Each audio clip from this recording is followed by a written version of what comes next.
نہیں کی ہوئی۔ السلام علیکم ورحمۃ اللہ۔ وعلیکم السلام ورحمۃ اللہ وبرکاتہ۔ ورنہ میرے پاس السلام علیکم ورحمۃ اللہ۔ الحمد للہ، آج انشاءاللہ صحیح بخاری کی حدیث نمبر 4 ہم نے پڑھنی ہے، اور اس سے پہلے تھوڑا سا اس کا تعارف آپ کو پتہ ہے کہ ہم نے کتاب بدء الوحی شروع کی تھی، یعنی وحی کا آغاز کس طرح سے ہوا اس بارے میں ہم احادیث پڑھ رہے تھے، اور سب سے پہلے جو ہم نے حدیث پڑھی تھی وہ نیت کے حوالے سے تھی کہ اللہ سبحانہ وتعالیٰ کی راہ میں ہم اپنی نیت کو خالص کر لیں۔ آج بھی اسی سے ہی بات کا آغاز کرتے ہیں کہ اللہ سبحانہ وتعالیٰ ہم سب کی نیت کو اپنی راہ میں خالص کر لیں، اور ہمیں دین کو سیکھنے، سکھانے اور اس پر استقامت اختیار کرنے کی توفیق عطا فرمائیں، اور ہم اس علم سے اللہ کا چہرہ چاہیں، اس کی ہی توجہ ہمیں چاہیے، آمین۔ اللہ کے علاوہ کوئی بھی طلب ہے وہ انسان اپنے دل سے نکال دے، ٹھیک ہے۔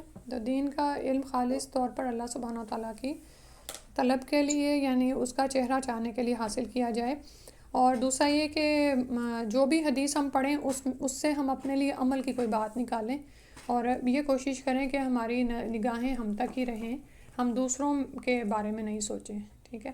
یہی طریقہ ہوتا ہے کہ جس سے انشاءاللہ زندگی بدلتی ہے۔ صحیح بخاری کی یہ حدیث نمبر 4 آپ پڑھ لیتے ہیں۔ قال ابن شہاب اخبرنی ابو سلمۃ ابن عبد الرحمن ابن ان جابر ابن عبداللہ انصاریہ قال وهو يحدث عن فطرۃ الوحی فقال فی حدیثہ۔ ابن شہاب کہتے ہیں مجھ کو ابو سلمہ بن عبد الرحمن نے جابر بن عبداللہ انصاری رضی اللہ عنہ سے یہ روایت نقل کی کہ آپ صلی اللہ علیہ وآلہ وسلم نے وحی کے رک جانے کے حالات بیان کیے۔ فقال فی حدیث ہی، تو وہ ایک حدیث میں کہتے ہیں بینا انا امشی اس سمعت صوتا من السماء فرفعت بصری، کہ نبی صلی اللہ علیہ وسلم نے فرمایا کہ ایک روز میں چلا جا رہا تھا کہ اچانک میں نے آسمان سے ایک آواز سنی، تو میں نے اپنا سر آسمان کی طرف اٹھایا، یعنی نگاہیں اوپر کو کیں۔ فائز الملک الذی، تو ایک فرشتہ تھا، جانی بحرائن، وہی والا جو کہ ہرا میں آیا تھا، جالسن علی کرسی، وہ کرسی پر بیٹھا ہوا تھا، بین السماء والارض، آسمان اور زمین کے درمیان۔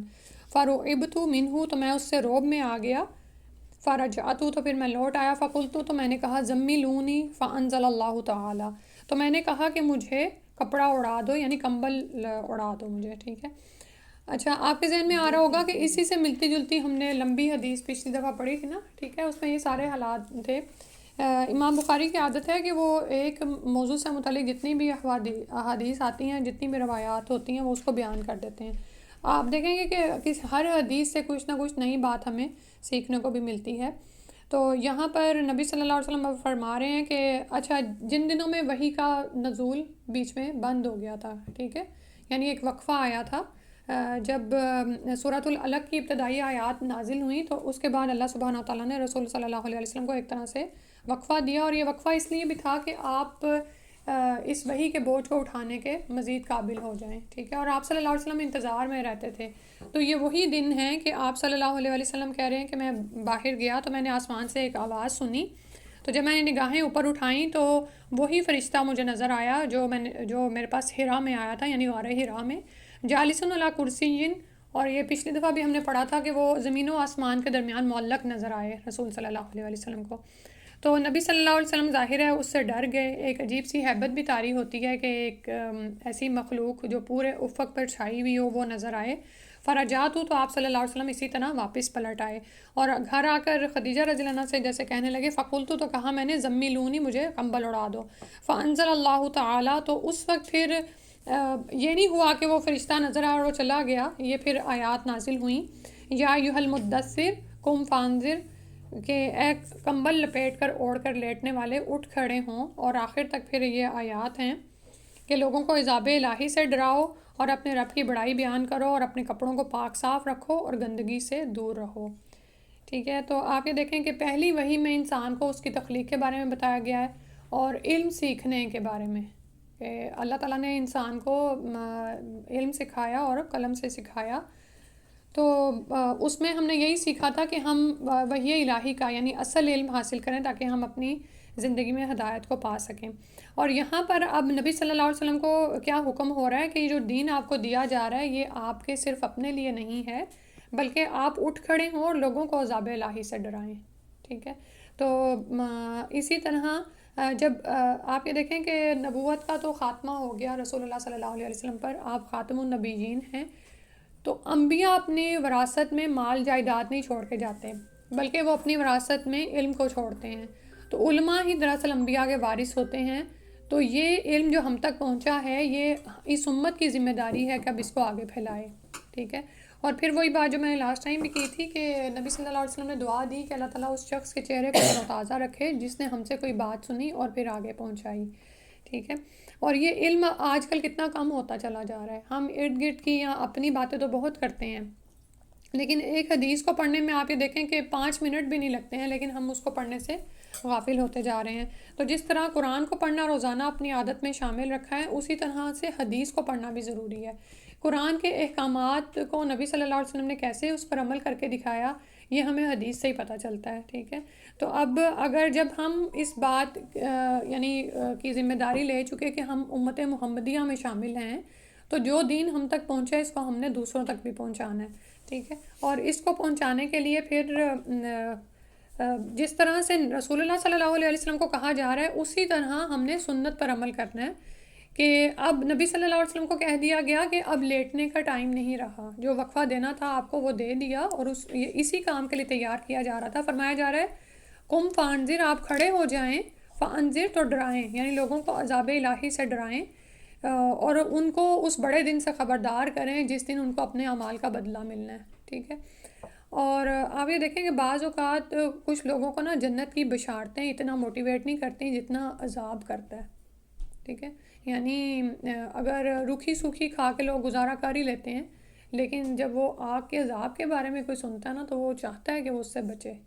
ٹھیک ہے. تو دوزخ کا جو کی آگ ہے وہ تو دنیا کی آگ سے 69% زیادہ ہے.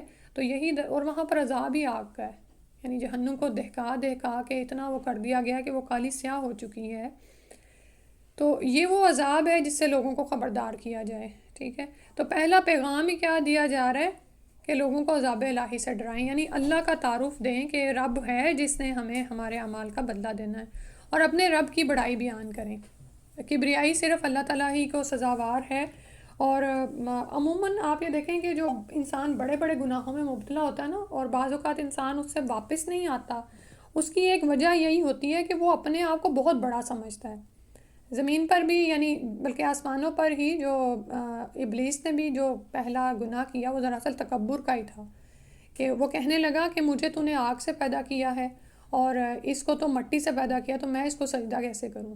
تو اسی طرح اس دن میں سن رہی تھی کہ بعض اوقات ہمارے ذہن میں خیال آتا ہے نا کہ وہ پلٹا کیوں نہیں، جبکہ اس کو پتا تھا کہ اب میرے لیے ہمیشہ کی آگ کا عذاب ہے اور میں اس دنیا میں مہلت دیا گیا ہوں، لیکن جب بھی میرا یعنی دنیا کا خاتمہ ہونا ہے، مجھے سیدھا جہنم میں پھینک دیا جانا ہے.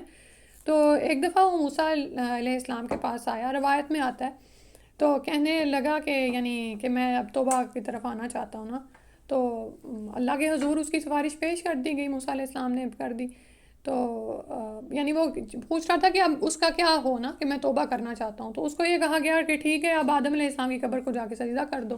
تو کہتا ہے یہ کام نہیں میں کر سکتا، یہ میں نہیں کر سکتا، یعنی کہ بغیر اس چیز کو چھوڑے آپ میری توبہ قبول کر لیں، میں اب نئے سرے سے. لیکن آپ یہ دیکھیں کہ یہی چیز ہے دراصل کہ توبہ کا مطلب کیا ہے کہ جب آپ پلٹتے ہیں اس گناہ کو، ہاں پچھلے کام کو آپ نے چھوڑنا ہے، اس پر شرمندہ ہونا ہے، پھر اگلا سفر شروع ہوگا.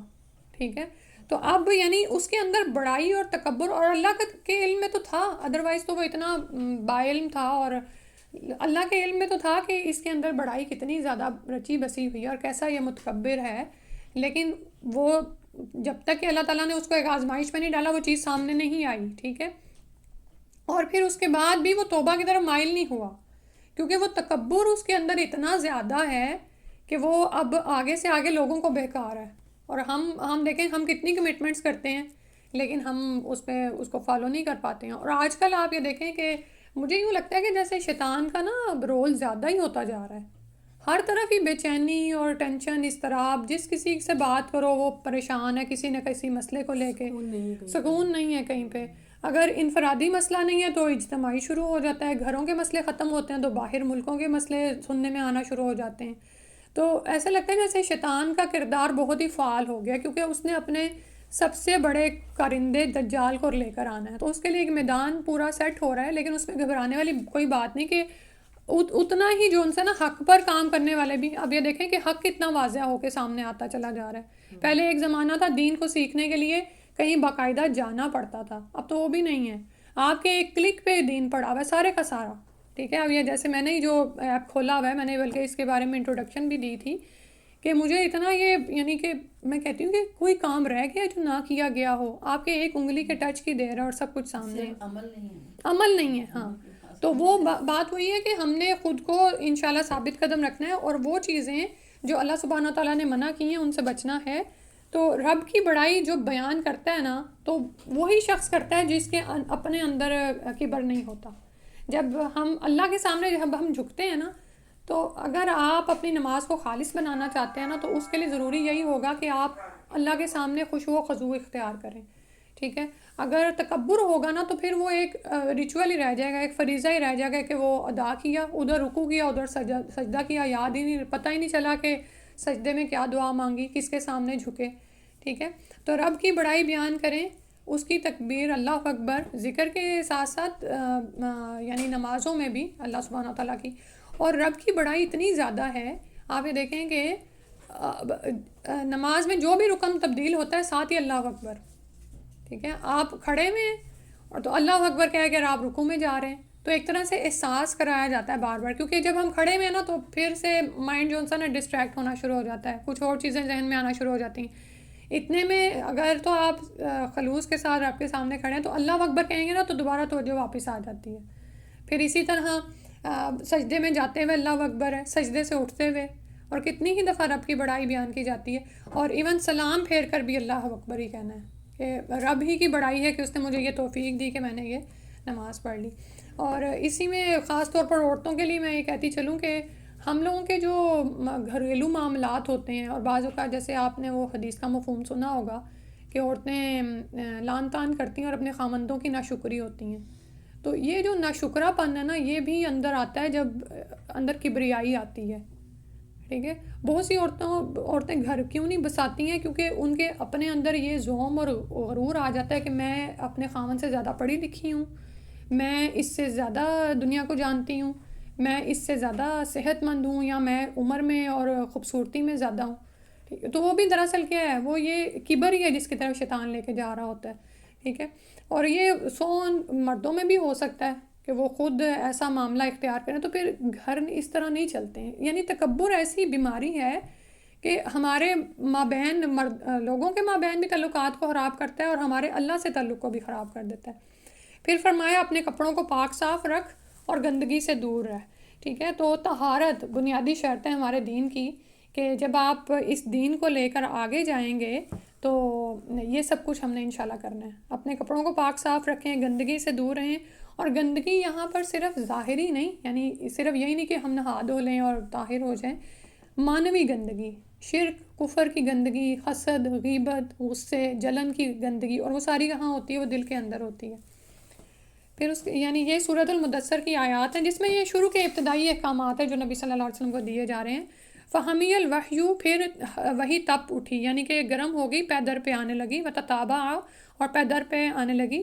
تابعہ عبداللہ ابن یوسف ابو صالح، وتابعہ ہلال ابن ردائن عن الزہری وقال یونس ومعمر بوادرہ.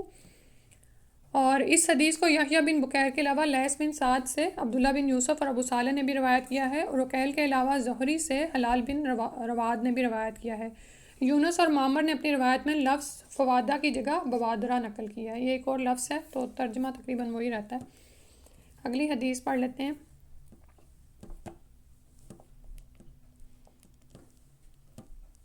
حدیث نمبر 5 ہے. حدثنا موسیٰ ابن اسماعیل قال حدثنا ابو امانۃ قال حدثنا موسیٰ ابن ابی عائشۃ قال حدثنا سعید. پورا وقت پلٹتی رہی نہ، یہ حدیث تھی اس میں، لیکن خیر چلیں آپ کریں. آپ اس میں کھول لیں، پھر میں نے جو واٹس ایپ پہ شیئر کی ہے نا، یہ پھر وہ نا کاپیز میں ڈیفرنٹ ہو جاتا ہے نا جب اشاعت ہوتی ہے.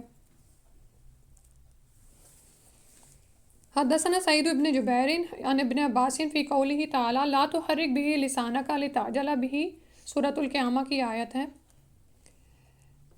موسیٰ بن اسماعیل نے ہم سے حدیث بیان کی، ان کو ابو عوانہ نے خبر دی، ان سے موسیٰ ابن ابی عائشہ نے بیان کیا، ان سے سعید بن جبیر نے، انہوں نے ابن عباس سے کلام الہی لا تحرک بہ لسانک لتعجل بہ کی تفسیر کے سلسلے میں یہ حدیث آئی ہے۔ حدیث پڑھتے ہیں۔ قولا فرمایا کان رسول اللہ صلی اللہ علیہ وسلم یعالج من التنزیل شدتا وکان مما یحرک شفتیہ فقال ابن عباس فانا احرکہما لکم کما کان رسول اللہ صلی اللہ علیہ وسلم یحرکہما۔ رسول اللہ صلی اللہ علیہ وآلہ وسلم نزول قرآن کے وقت بہت سختی محسوس فرمایا کرتے تھے، اور اس کی علامتوں میں سے ایک یہ تھی کہ یاد کرنے کے لیے آپ صلی اللہ علیہ وسلم اپنے ہونٹوں کو ہلاتے تھے، ٹھیک ہے۔ یحرکہما ہوتا ہے نا کہ جب ہم کسی کی بات سنتے ہیں یا جب ہم حفظ ہی کر رہے ہوتے ہیں قرآن، تو جیسے جیسے قاری پڑھ رہا ہوتا ہے ہم کوشش کرتے ہیں ان کے پیچھے پیچھے پڑھیں، ٹھیک ہے۔ یہ ہوتا ہے ایک طریقہ یاد کرنے کا کہ آپ دل میں بار بار دہرائیں۔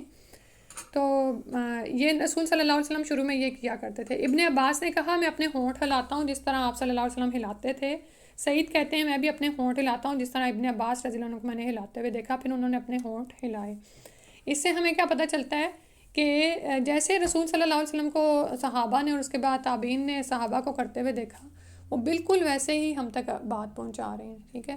تو یہاں پر ان لوگوں کے لیے سیکھنے کی بڑی بات ہے جو آرام سے یہ کہہ کر کہ یہ تو حدیث ہے اس کا انکار کر دیتے ہیں کہ یہ تو نبی صلی اللہ علیہ وسلم کے بعد اس کا ذخیرہ جو ہے مدون کیا گیا ہے۔ تو حالانکہ نبی صلی اللہ علیہ وسلم کے زمانے میں ہی کاتبین وحی اس کو تحریر کرتے تھے، مختلف جگہوں پر وہ جمع کر لی جاتی تھیں۔ تو اب یہ دیکھیں کہ صحابہ کرام نے اور اس کے بعد تابعین نے ان کی محبت رسول صلی اللہ علیہ وسلم سے کیسی ہے کہ وہ کہہ رہے ہیں کہ میں ویسے ہی اپنے ہونٹ ہلا کے دکھاتا ہوں جیسے نبی صلی اللہ علیہ وسلم ہلاتے تھے، ٹھیک ہے۔ یعنی پوری حدیث کو کیفیت کے ساتھ ہم تک پہنچایا گیا ہے، تو کوئی کہہ نہیں سکتا کہ نہیں انہوں نے حروف میں کوئی تبدیلی کی ہوگی یا الفاظ میں۔ وقالا سعید، اور سعید کہتے ہیں انا احرکہما، میں ان کو ہلاتا ہوں، کما رأیت ابن عباس یحرکہما، جیسے میں نے ابن عباس کو ان کو ہلاتے ہوئے دیکھا، یعنی اپنے ہونٹوں کو۔ فحرک شفتیہ، تو انہوں نے اپنے ہونٹوں کو ہلایا۔ فانزل اللہ تعالیٰ، تو اللہ تعالیٰ نے یہ آیت اتاری، لا تحرک بہ لسانک لتعجل بہ ان علینا جمعہ وقرآنہ، سورۃ القیامہ کی آیات 16 وہ لی گئی ہیں، 16 17 ہیں۔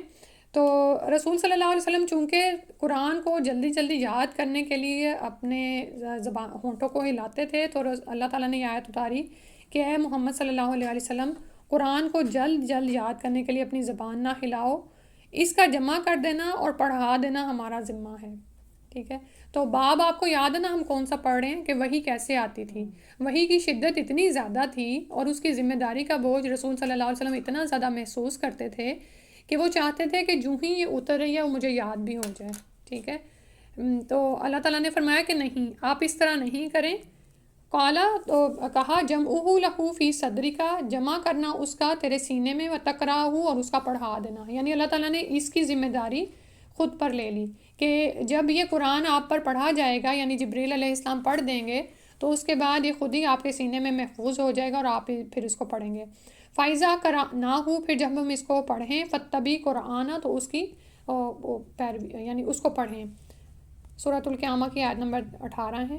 قال فاستمع لہ وانصت، تو اس کے بعد آپ صلی اللہ علیہ وسلم کو فرمایا گیا، ابن عباس فرماتے ہیں کہ آپ اس کو خاموشی کے ساتھ سنتے رہو اور خاموش رہیں، ٹھیک ہے، یعنی غور سے سنیں اور خاموش رہیں۔ ثم ان علینا بیانہ، پھر بے شک ہمارے اوپر ہے اس کا بیان کر دینا۔ یہ بھی سورہ قیامہ کی آیت ہی 19 ہے۔ یعنی اللہ سبحانہ تعالیٰ نے فرمایا کہ اس کو پڑھا دینا اور اس کے بعد آپ کے سینے میں محفوظ کر دینا اور اس کو بیان کر دینا سب ہماری ذمہ داری ہے۔ ثم ان علینا ان تقرأہ، پھر یہ یقیناً ہماری ہی ذمہ داری ہے کہ آپ اس کو پڑھو، یعنی آپ اسے محفوظ کر چکے ہوں گے اپنے دل میں، تو جب لوگوں کے سامنے آپ اس کو بیان کرنے لگیں گے تو آپ اس کو پڑھ دیں گے۔ فکانہ رسول اللہ صلی اللہ علیہ وسلم بعد ذالک اذا اتاہ جبریل استمع، کہ اس کے بعد رسول صلی اللہ علیہ وسلم کیا کرتے تھے کہ جب جبریل علیہ السلام ان کے پاس آتے وہی لے کر، تو آپ غور سے سنتے تھے، توجہ سے سنتے تھے۔ سمع ہوتا نا سننا، تو تا آ گیا یعنی بہت غور و ہوش سے سننا۔ تو اس میں اب نبی صلی اللہ علیہ وسلم کا کردار بھی سمجھ آ رہا ہے کہ آپ نے قرآن کو کس طرح سے لیا۔ تو جیسے ابھی کہا تھا نا کہ حامل قرآن نے اس کو لیا، اور اس کے بعد جو لوگ بھی جن تک بھی یہ قرآن پہنچے گا وہ اس کو آگے پھیلانے کے ذمہ دار ہیں. اب وہ کیسے پھیلائیں گے وہ یہاں پر بتایا جا رہا ہے. پہلی جو اس کی چیز ہے وہ سننا ہے غور سے، اور آپ یہ دیکھیں کہ یہی چیز ختم ہوتی جا رہی ہے کہ جب ہم سنیں گے نہیں تو ہم کیا اس کو سمجھیں گے اور اپنے عمل میں لائیں گے. جیسے دوزخ والے سورہ تبارک الذی میں ہم پڑھتے ہیں روزانہ ہی کہ وہ کہیں گے وَقَالُوا لَوْ كُنَّا نَسْمَعُ أَوْ نَعْقِلُ، کہ کاش ہم سن لیتے تو اور ہم عقل کرتے. پہلے سننے کی بات آئی ہے، اور سننے کی حص ایسی ہے کہ آپ کو پتہ ہے سننے کی بات پہلے کیوں آتی ہے، دیکھنے کی بعد میں آتی ہے.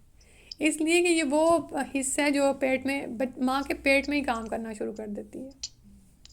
یعنی اگر آپ اپنے بچے کی تربیت کرنا چاہتے ہیں، اس کو اچھے الفاظ سنانا چاہتے ہیں، تو چاہیے کہ جب حمل اٹھا لیا ماں نے اس وقت سے ہی اس کی تربیت شروع ہو گئی. ٹھیک ہے. تو اب جیسے اب اس وقت کیا صورتحال ہے، خواتین عموماً ٹیبس پہ ہوتی ہیں یا موبائلس پہ ہوتی ہیں، اور وہ کیا سن رہی ہوتی ہیں، تو پھر بچہ پھر وہی چیزیں وہی اثر لے رہا ہوتا ہے. ٹھیک ہے. اور اس کے بعد جب انسان فوت ہو جاتا ہے تب بھی اس کے کان سن رہے ہوتے ہیں. اس کی بھلا کیا دلیل ہے؟ حدیث میں آتا ہے نا کہ مردہ جب اس کو چھوڑ کے جاتے ہیں تو جانے والوں کے قدموں کی چاپ سنتا ہے. سبحان اللہ. تو اب یہ سننا اتنی بڑی اللہ تعالیٰ کی دی ہوئی نعمت ہے، اور ہم سننے کے انکاری ہیں. اب بچے نوجوان نسل کو دیکھ لیں، وہ نہیں سننا چاہتے، وہ بیٹھنا ہی نہیں چاہتے 15-20 منٹ آدھا گھنٹہ.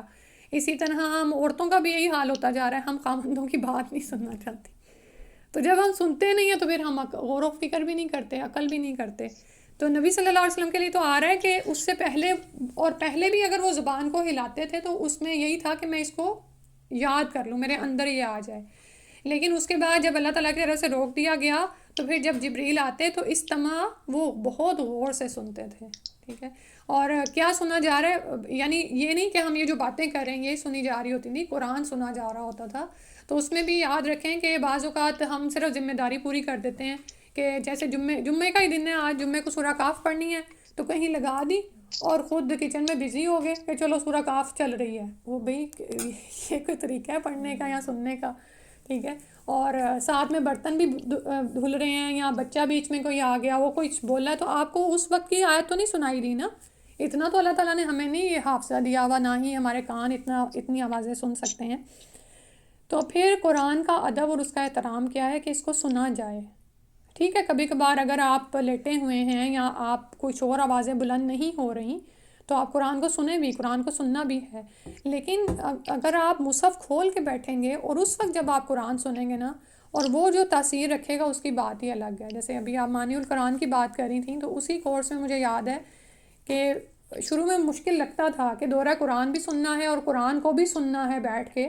لیکن جب بار بار کہا گیا ٹیچر کی طرف سے کہ بیٹھ کے سنیں تو میں نے دیکھا کہ جو رکوع ہم بیٹھ کے سنتے تھے اس کا فہم ہی اور ہوتا تھا، اور وہ رکوع جو چلتے پھرتے سنا وہ پتہ ہی نہیں چلتا تھا کہاں گیا. تو تاثیر کیا ہے کہ پہلی چیز اس کو غور سے سننا ہے. اور وہ جب آپ کو شروع میں خود پہ جبر کرنا پڑے گا، لیکن اس کے بعد انشاءاللہ تعالیٰ اللہ تعالیٰ راہیں آسان کر دیں گے. تو وحی الہی کے لیے ہم نے آج پھر کیا سیکھا کہ جب ہم علم حاصل کریں تو پھر غور سے اس کو سنیں گے. فَإِذَنْ طَلَقَ جِبْرِيلُ قَرَأَهُ النَّبِيُّ صلی اللہ علیہ وسلم كَمَا قَرَأَهُ. پھر اس کے بعد جبریل علیہ السلام جب چلے جاتے تو رسول اللہ صلی اللہ علیہ وسلم اس وحی کو اسی طرح پڑھتے جس طرح جبریل علیہ السلام نے اسے پڑھا تھا. ٹھیک ہے. اور یہاں پر ہماری بہت زیادہ جو ایک اور بات ہے نا کہ اللہ تعالیٰ نے اس کی ذمہ داری اٹھائی، اور نبی صلی اللہ علیہ وسلم کے ساتھ تو یہ بات خاص تھی کہ آپ کو یہ قرآن حفظ کرا دیا گیا. لیکن اس کے ساتھ ساتھ آپ دیکھیں گے جو بھی اس راہ پر کوشش کرتا ہے نا اس کے لیے بھی اس کتاب کا حفظ آسان ہو جاتا ہے. دنیا میں کوئی ایسی کتاب نہیں ہے جس کو آپ حفظ کر سکیں، اور لیکن قرآن ایسی کتاب ہے کہ بچہ اس کو حفظ کرتا ہے بلکہ اماموں کی غلطی نکالنے کے قابل ہو جاتے ہیں. سبحان اللہ. تو اگر ہم میں سے کوئی شخص حفظ کا یعنی سوچتا ہے کہ وہ کرے، شروع میں ظاہر تکالیف آتی ہیں اور آزمائش بھی آتی ہے، لیکن جب آپ ثابت قدم ہو جاتے ہیں تو آپ دیکھیں گے قرآن کا حفظ آسان ہو جاتا ہے اس پر. اور بعض اوقات ہاں دنیا کا بھی آسان ہو جاتا ہے، ذہن ایسے کھل جاتا ہے. ابھی جیسے میں نے آپ کو یہ بتایا نا، جزاک اللہ، آپ نے بات یہ شیئر کی، جب آپ قرآن کو بیٹھ کے توجہ سے سنتے ہیں نا تو آپ دیکھتے ہیں کہ باقی فہم بھی آپ کا اچھا ہو جاتا ہے. گھر کے کام، دوسرے کام، تعلیم کے، یہ بچوں پہ بھی یہ چیز آزما کے دیکھیں.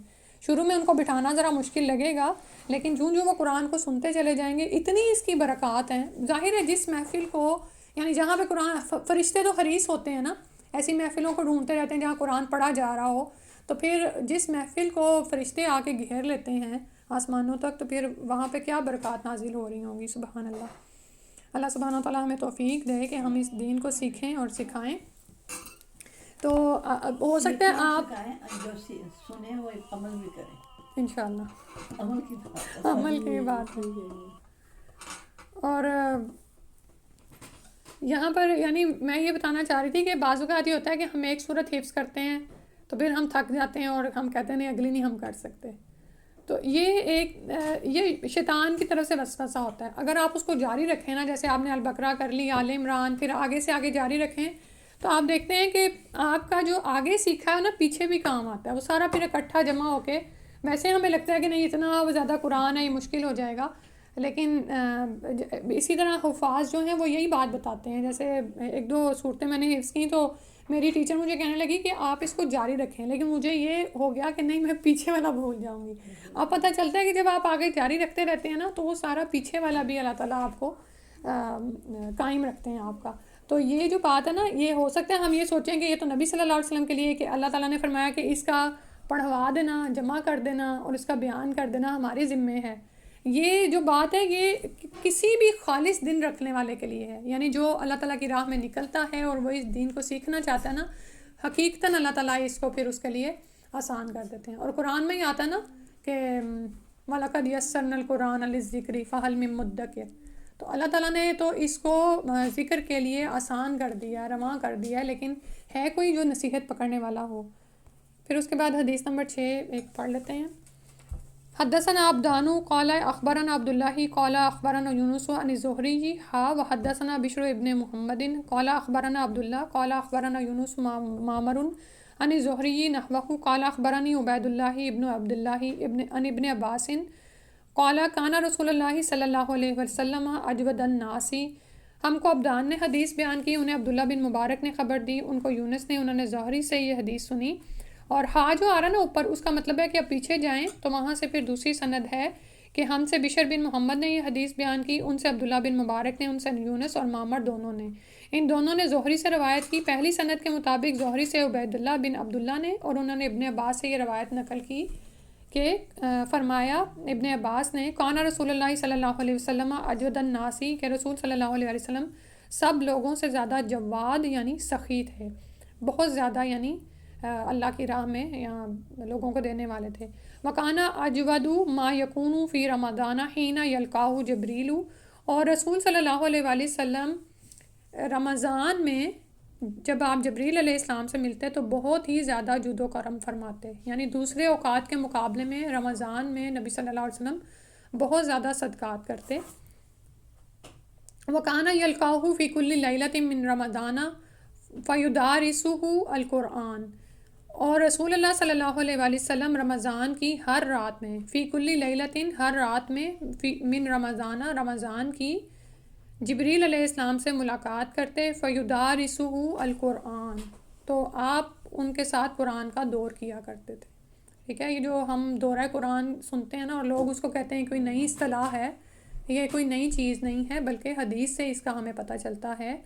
اور روزانہ آتے ہیں، روزانہ رات کو جبریل علیہ السلام آ رہے ہیں، اور جب آپ صلی اللہ علیہ وسلم ان سے ملتے ہیں تو مزید اللہ کی راہ میں دینے والے بن جاتے ہیں. ٹھیک ہے، رمضان میں آپ کو پتہ نا کہ عبادات کا ثواب بھی بڑھ جاتا ہے. ٹھیک ہے، اور پھر یہ کہ فیدارسہ القرآن، تو قرآن اور رمضان کا گہرا تعلق ہے کیونکہ رمضان لیلۃ القدر میں ہی نازل کیا گیا.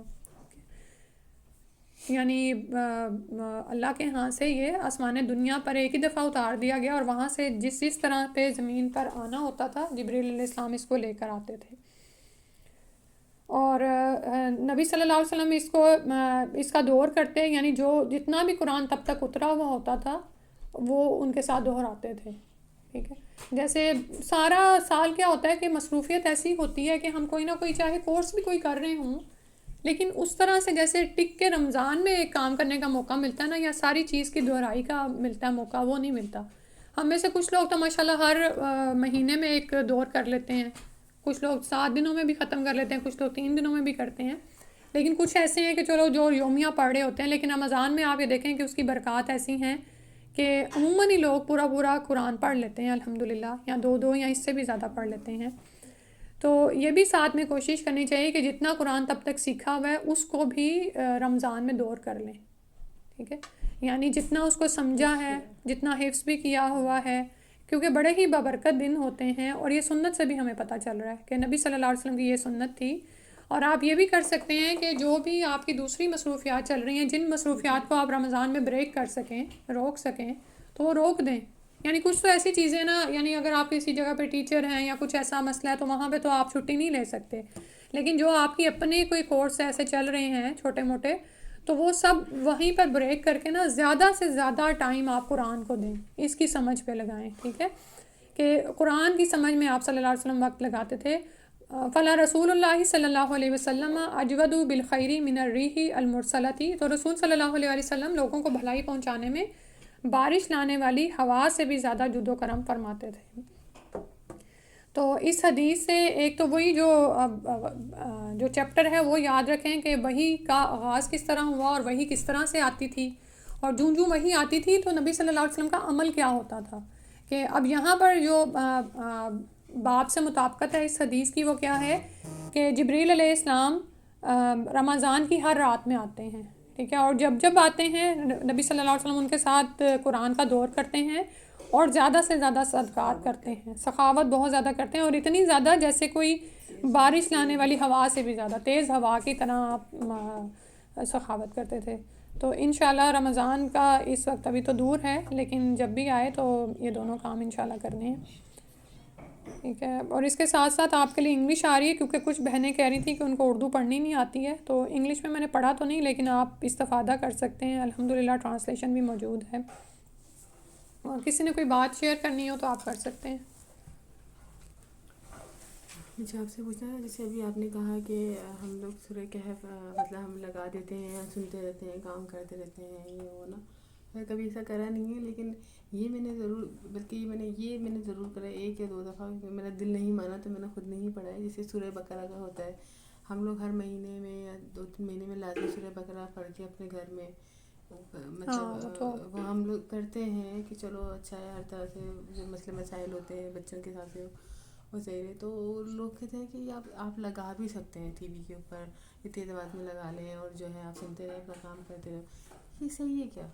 میں نے ایک دفعہ کرا لیکن میرا دل مانا نہیں. لیکن میں نے کئی دفعہ کرتے ہیں، ہاں یہ کرتی ہوں. میں کیا کرتی ہوں، نہیں وہ دیکھیں نا، اس میں ہم کسی کو منع نہیں کر سکتے. لیٹ جاتی ہوں، جتنی سنی جائے ہاں وہ چلتی رہتی، میں سو جاتی ہوں. اور رات کو سوتے وقت میں پہلے رقیہ سنتی تھی جب میں سرجری، اس کے بعد میں نے سورہ رحمان شروع کر دی ہے. پوری نہیں ہوتی، میں کیوں جھوٹ بولوں، آدھی پوری جتنی بھی سنی وہ ایک لوری کا کام دیتی ہاں جی. اور کبھی کبھی نہ ہو 2-3 سال پہلے میں سائمہ کو لگاتی تھی، اور سائمہ کا سنتے ضائع تھا نا کہ مجھے لوریاں میں سو مجھے جاتی یہ بجی رہتی ہے. میں بلکہ اتنی حیران ہوئی، میں نے کہا اتنی تو نہیں میری ہے صلاحیت کہ آپ مجھے آج صبح یہی ہوا. کل میں نے ڈاکٹر صاحب کا پورا سنا نہیں تھا، بلکہ سنا ہی نہیں تھا، تو لگایا تو ان کی وہ انفیکشن چل رہی تھی. آج صبح نماز کے بعد پھر میں نے پورا لیٹی، پورا سنا. سن کے میں نے کہا میں سونا نہیں ہے، یہ لوری نہیں ہے، اس میں پورا کر کے نا یہ پورا نہیں ہوا میرا. اچھا، آپ کی بات کا جواب یہ ہے کہ دیکھیں بہترین جو طریقہ نا وہ تو یہی ہے کہ ہم پڑھیں. ٹھیک ہے، جو بھی پڑھنا ہے، جیسے سورہ الملک نبی صلی اللہ علیہ وسلم رات کو پڑھ کے سوتے تھے. اسی طرح جمعے والے دن یہ ہے سورہ الف لام تنزیل بھی پڑھتے تھے، اور سورہ بنی اسرائیل کے بارے میں بھی آتا ہے. میں یہ دونوں صورتیں نا پڑھتی ہوں اس میں سنتوں میں مغرب کی. اچھا، وہ آپ اس میں پوری کر لیتی ہیں. ہیں. اب وہ آپ نے ظاہر ہے، آپ جیسے آپ کی جو عمر ہے نا اس کے لحاظ سے آپ نے اپنے لیے رکھا ہوا ہے. ٹھیک ہے، تو لیکن آپ صلی اللہ علیہ وسلم نے ایک دفعہ ایک صحابی کو کہا کہ مجھے قرآن سنائیں. ٹھیک ہے نا، قرآن سننے سے میں نے منع نہیں کیا، آپ اس بات کو فوکس کریں نا. قرآن اس طرح توجہ سے سنیں. دیکھیں ایک ہم پتہ ہے کرتے ہیں، ابھی جو آپ نے کہا نا کہ آپ کو کسی نے مشورہ دیا البقرہ لگا دو، وہ آپ اس لیے پڑھتے ہیں البقرہ کو کہ جس گھر میں سورہ البقرہ پڑھی جائے اس گھر میں سے شیطان بھاگ جاتا ہے. کچھ خواتین تو کہتی ہیں کہ سورہ البقرہ کا وہ حفظ کر لو تو پھر آپ کو ڈر لگا رہتا ہے کہ بھول نہ جائے، تو اس کا دور گھر میں چلتا ہی رہتا ہے. یہ بھی بڑی اچھی عادت ہے. ٹھیک ہے، یہ سورہ البقرہ اور آل عمران الظاہروین ہیں، صاحبان کی شکل میں آئیں گی، قیامت والے دن اپنے پڑھنے والوں کی طرف سے سفارش کریں گی. سورہ بقرہ آخری شروع سے البقرہ اور آل عمران دونوں پوری. دوبارہ بتائیں. مائنڈ میں تھا کہ آخری رکوع ہیں دونوں. ہاں وہ آخری رکوع کا تو یہ ہے نا کہ سورہ آل عمران کا آخری رکوع تہجد کے وقت پڑھتے تھے نبی صلی اللہ علیہ وسلم، اور جو سورہ البقرہ کی آخری 2 آیات ہیں وہ رات کو پڑھنے سے سونے سے پہلے پڑھو تو وہ آپ کو کافی ہو جاتی ہیں. ٹھیک ہے، لیکن میں پوری صورت کی بات کر رہی ہوں. صحیح ہے. تو اب جیسے جس گھر میں سورہ البقرہ پڑھی جائے تو گھر سے شیطان بھاگ جاتا ہے. تو اب یہ صرف یہ نہیں ہے کہ وہ ذمہ داری پوری کرنی ہے، خود نہیں پڑھا جا رہا تو کہیں لگا دو. میں یہی بولنا ہے کہ تو ذمہ داری ہوگی نا. اگر آپ لگا دینا تو پھر اس کو بیٹھ کے سنیں. یہ ہے نا کہ آپ کو زبانی یاد نہیں ہے، آپ نفل پڑھتے ہیں، سپارہ کھول کے آگے رکھے، اس میں جتنی روز کی پڑھی جائے پڑھ لیں. ہاں، یعنی اس کا دور آپ جاری بھی رکھ سکتے ہیں. میں تو خود ایسے کرتی ہوں، آدھا سپارہ پڑھ لیتی ہوں، 2 نفروں میں 4 نفر جتنے میں پڑھا جائے، پھر دوسرے تیسرے 3-4 دن میں ختم ہو جاتی ہے. میرا تو یہ ہے، آگے اللہ قبول کرے. کبھی نہیں بھی پڑھی جاتی، کبھی جلدی ہو تو میں ویسے نفل پڑھ کے اٹھ جاتی ہوں. سورہ بقرہ آپ کو بھی یاد ہے؟ یاد نہیں مجھے. میں سپارہ کھول کے وہ پھر وہ کچھ فقہ میں ڈفرینس ہے نا، کچھ نہیں پڑھتے. میں سمجھ گئی، نفل میں پڑھ لیتی ہوں. نفل میں بس پڑھ فرض میں آپ نے کھول کے پڑھ جی. آن لائن کسی بہن نے کوئی سوال کرنا ہو، اور ان کی بھی ہیں ڈاکٹر فرض آدمی کہتی ہیں کھول کے پڑھے. میں تو تراویح میں بھی ایسے پڑھتی. نہیں وہ تو مجھے پتہ ہے. تراویح میں ویسے ہی پڑھتی. میں تھوڑی سی شوق تھی کہ یاد میں نہ بھی روزہ رکھوں نا، ہاں لیکن آپ یہ پڑھ لیتے میں تراویح چلے میں نا یہ دعا کر دوں. سبحانک اللہم و بحمدک، اشہد ان لا الہ الا انت، استغفرک و اتوب الیک. السلام علیکم و رحمۃ اللہ.